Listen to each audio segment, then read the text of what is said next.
जारी टी20 विश्वकपको उपाधि छिमेकी देश भारतलाई नेपाललाई 1 रनले हराएको साउथ अफ्रिकालाई भारतले 7 रनले हरायो। अघिल्ला 7 खेलमा दोहोरो अङ्क पनि छुन मुस्किल पर्दै आएका कोहलीले फाइनलमा जोडे 76 रन। अक्षर पटेलसँग विराट कोहलीको शानदार पार्टनरसिप। अन्तिम खेलमा मात्रै खुलेका कोहलीको ब्याट अब देशका लागि टी20 फर्म्याटमा देख्न नपाइने। टी20 आईबाट विराट कोहलीको सन्यास। नयाँ पुस्ताका लागि आफूले स्थान खाली गर्न लागेको कोहलीको भनाई। कोहलीको फाइनल म्याच निकै यादगार रहने। भारतलाई 17 वर्षपछि टी20 उपाधि। जारी संस्करणमा म्यान अफ द टुर्नामेन्ट बने जसप्रित बुमराह। बुमराहले प्रतियोगिता अवधिभर कुल 13 विकेट लिए। कुल 8 खेल खेलेका बुमराहले फाइनल खेल जिताउन निकै महत्त्वपूर्ण योगदान दिए। क्रिकेट समाचारलाई विस्तृतमा सुरु गर्नु अघि क्रिकेट समाचारको यो युट्युब च्यानललाई सबैजनाले सब्स्क्राइब गर्नुहोला। अब समाचार विस्तारमा। जारी टी20 विश्वकपको उपाधि छिमेकी देश भारतले जितेको छ। उपाधि जितेपछि भारतीय खेलाडीहरू निकै भावुक बनेका थिए।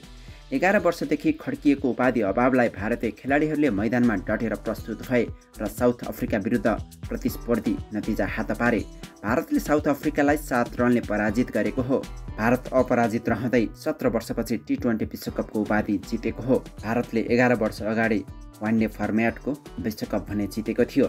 भारतले दिएको 177 रनको लक्ष्य पछ्याएको दक्षिण अफ्रिकाले निर्धारित 20 ओभरमा 8 विकेटको क्षतिमा 169 रन मात्रै बनाउन सक्यो। टस जितेर पहिला ब्याटिङ गर्ने निर्णय गरेको भारतले निर्धारित 20 ओभरमा 7 विकेटको क्षतिमा 176 रन बनाएको हो।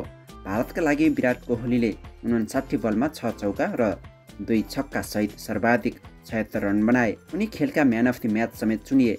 उनले राष्ट्रका लागि यो नै अन्तिम खेल भएको उद्घोष गरे। सुरुवाती 3 विकेट सस्तैमा गएपछि अक्षर पटेल मिलेर इनिङ सम्हाले।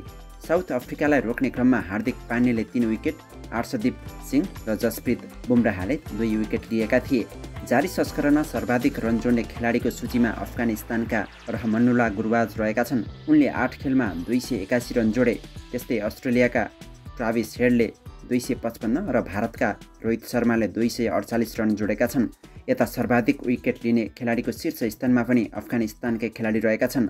अफगानिस्तानका फजलाह फारुकीले 8 खेलबाट सर्वाधिक 17 विकेट लिएका छन्। कुल 8 खेलमा 13 विकेट लिएका Jasprit Bumrah man of the tournament घोषित भए।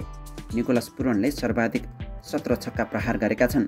सर्वाधिक 26 चौका र 15 छक्का प्रहार गरेका ट्राभिस हेड सर्वाधिक 41 बाउन्ड्री प्रहार गर्ने खेलाडीको शीर्ष स्थानमा रहेका छन्।